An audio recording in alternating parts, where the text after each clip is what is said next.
And when you think about the ministry of Jesus, you also see the importance of words. He was called the Word in chapter 1 of John's Gospel, verses 1 through 14.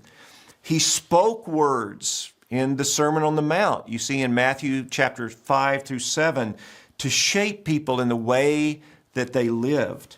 I love the story of the calming of the storm in Mark chapter 4.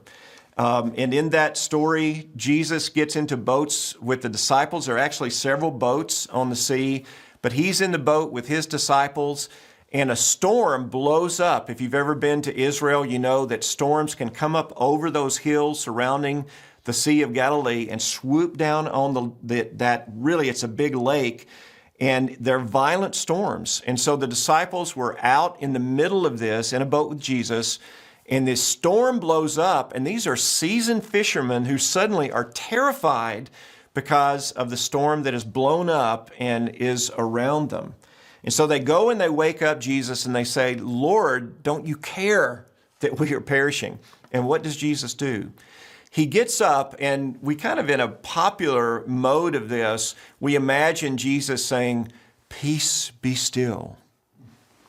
But the reality is, this is what the Greek term says at this point. Jesus stands up and he says, "Shut up!" And all of a sudden, the storm goes, whew. And the disciples are afraid, but this time for a different reason.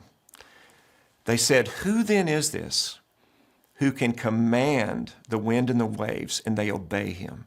And that's a very good question. We're going to actually talk about that question a little bit later in this series when we talk about the different types of literature in the Bible. But for now, just think about the fact that Jesus spoke words of power that had a profound impact in the world.